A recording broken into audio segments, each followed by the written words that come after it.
Good morning সবাইকে, কাকিমা লাইফস্টাইলে আরও একবার সবাইকে স্বাগত। তো এখন বাজে সকাল 8টা। আমাদের এখানে আজকে ভোট, জানো তো, ভোট দিতে যাব।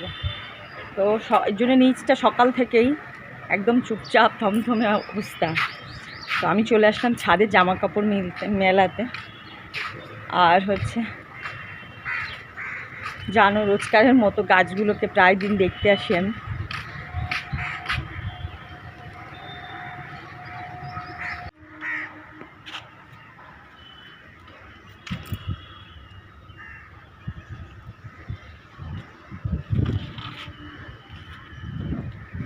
তো খুব সুন্দর সুন্দর ফুল দিয়েছে, দেখতে পাচ্ছ গাছগুলো জল পড়ার পরে সব গাছেই কম বেশি করে ফুল হচ্ছে। তো এগুলো বেশ দেখতে কিন্তু বেশ ভালো লাগে যে নিজে হাতে গাছ লাগানোর পরে এত সুন্দর যখন ফুল দেয়। আর তো চলো জামা কাপড়গুলো মেলে দিই, তারপরে কি রান্না করি দেখি। আজকে আবার সবাই ভোট দিতে যাবে, মাম্পু, আমি। মাম্পুর এবারে ফার্স্ট ভোট, ও খুব এক্সাইটেড। নিচে ক্যাম্প হয়েছে আমাদের ভোটে। ওই কাকে স্লিপ দিয়েছে কাকে দিতে পারিনি সেই নিয়ে ক্যাম্প বসেছে নিচে। দেখতে পাচ্ছ লোকজনের ভিড় আজকে নিচে খুব একটা নেই। চল কথা না বলে আমি জামা কাপড়গুলো মেলে দিই। তো আমি রান্নাটা করেই বেরোবো, রান্না করে খেয়ে দিয়েই বেরোবো। দুপুরবেলা বেরোবো যদি একটু ভিড় ফাঁকা কম থাকে। কারণ এইবার অন্য বারে আমাদের ওই দিকে প্রফুল্ল প্রতাপ স্কুলে ভোট হতো, এইবারে আমাদের এখানে নিচে বিল্ডিংয়ের নিচে কমিউনিটি হলে ভোট হবে। তার জন্য লাইনও ভীষণ পড়েছে, সবার মুখেই শুনছি। তো সকালবেলা তোমাদের কাকু ভোট দিয়ে এসছে, তখন একটু ফাঁকা ছিল। তো আমরা সকালবেলা যাইনি, দুপুরবেলার দিকে যাব, কারণ আমরা মেয়েরা সবাই দুপুরবেলার দিকেই যাই। প্রত্যেকবারে সবাই একসঙ্গেই যাই। তো এইবারেও তাই একসঙ্গে যাব বলেই আর বেরোয়নি। তো আলুটা আমার ভাজা হয়ে গেছে, জাস্ট খালি সয়াবিনের তরকারি করবো। আর সব দোকানপাট বন্ধ, আমি সেটা বুঝতে পারিনি আগে। জানতাম দোকানপাট বন্ধ থাকবে, কিন্তু যে একটাও মাছের দোকানও বসবে না সেটা আর বুঝতে পারিনি। তো আমি ওর জন্য সয়াবিনের তরকারি করে নিচ্ছি। আর যে একটা টমেটো দেবো সেরকম দোকানও খোলা নেই, নিচে পুরো জায়গা ঘুরে এসেছি, চারিদিকেই সব দোকানপাট বন্ধ করে দিয়েছে। আর আমি এখানে তাই শুধু পেঁয়াজ কুচি, আদা, জিরে আর লঙ্কা, হলুদ এইসব দিয়েই আমাকে আজকে তরকারিটা বানাতে হবে। তো অল্প একটু ঘি আর গরম মশলাও উপর থেকে দিয়ে দেবো। খেতে কিন্তু বেশ ভালোই হয়েছিল, খারাপ লাগেনি। টমেটো পড়েন তো কী হয়েছে, আমি টমেটো একটু সস দিয়ে দিচ্ছিলাম, আর খেতে দেখলাম অসম্ভব সুন্দর হয়েছে। আর মশলাটা আমার প্রায় কষানো হয়ে গেছে, এর মধ্যেই আমি আলুটা দেব। আর আলুটা একটু ভাজা করার পর, ভাজা মানে আলুটা মশলার মধ্যে একটু মাখিয়ে নেওয়ার পরে সয়াবিনটাও এর মধ্যে আমি দিয়ে দেবো, দিয়ে একসঙ্গে কষিয়ে নেব। তাহলে হয়তো আমরা এইভাবেই খাই, আমি জানি না কারা কীভাবে রান্না করে, আমরা তো এইভাবেই করি।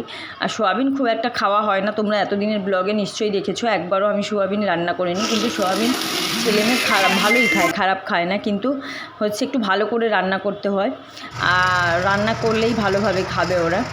আর সয়াবিনটাকে মাছের থেকেও ভালো খায়, মাংসর তো বাদ দাও, মাংস ভালো হয় না যদিও। আর রান্না আমার কমপ্লিট হয়ে গেছে, খুব তাড়াতাড়ি রান্নাটা করে নিলাম। আর রান্নাটা আমার হয়ে গেছে, ভাতও হয়ে গেছে, গ্যাস মোছাও হয়ে গেছে, সেটাই তোমাদেরকে আমি দেখাচ্ছিলাম যে সব কমপ্লিট। ভোট দিবি তো? হ্যাঁ।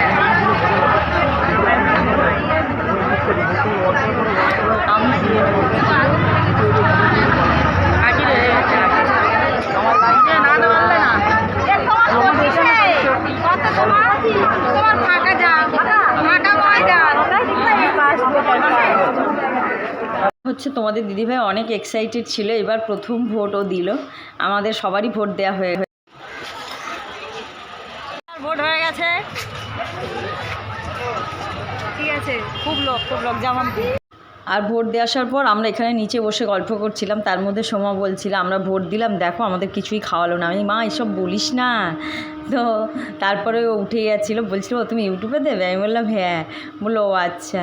আর আমরা এখানে যে ভোট দেওয়ার পর সবাই হাওয়া বাতাস খাচ্ছিলাম, নিচে প্রচণ্ড গরম ছিল আর প্রচণ্ড লাইন ছিল। আমার যদিও লাইনটা পড়েনি অতটা, কিন্তু তোমাদের মাম্পু যেই লাইনে ভোট দিয়েছে প্রচণ্ড, পার্ট ভাগ থাকে তো, প্রচণ্ড লাইন ছিল। তারপর সবাই মিলে এখানে বসে গল্প করছিলাম যে ভোটের ওখানে ওই যে আর্মি পুলিশরা থাকে, ওরা কেমন গার্ড দিচ্ছে, কাকে কি বলছে, এই নিয়েই সবাই আলোচনায় ব্যস্ত ছিলাম। তার মধ্যে সোমা বল, আর দেখলে তার মধ্যেই বলছে হাই। আর আমি হাওয়াটা চলে এসছে, এখানে বসে সবাই হাওয়া খাচ্ছি। দাঁড়া দাঁড়া, ভোট দিয়েছি। আচ্ছা আচ্ছা আচ্ছা, তুমি ভোট দিয়েছো। দাঁড়া যাচ্ছি যা।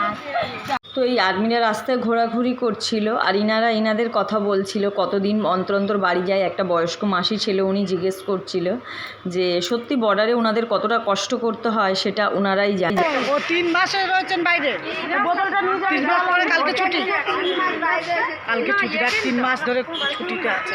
তারপর ওই ভোটের বাক্স তোলা হবে বলে দেখার জন্যই ছিলাম যে কিভাবে বাক্সগুলো কি করে তোলে বা কেমন দেখতে হয়, তার জন্যে ওখানে ছিলাম। আর যেহেতু আমাদের নিচেই ভোট হচ্ছিল তাই। আর এসে দেখছি তোমাদের কাকু রান্না করে নিয়েছে, ডিমের তরকারি, ঢ্যাঁড়সের তরকারি, ডিমের কষা, ঢ্যাঁড়সের তরকারি করেছে। তাই দিয়ে রাতের বেশ ভাতটা ভালোভাবেই খেয়ে নিলাম।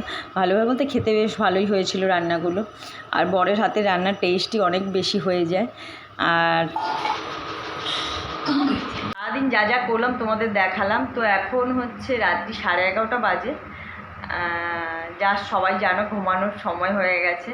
তো সবাই সুস্থ থাকবে, ভালো থাকবে, সাবধানে থাকবে। দেখা হবে নেক্সট কোনো ব্লগে। Good night.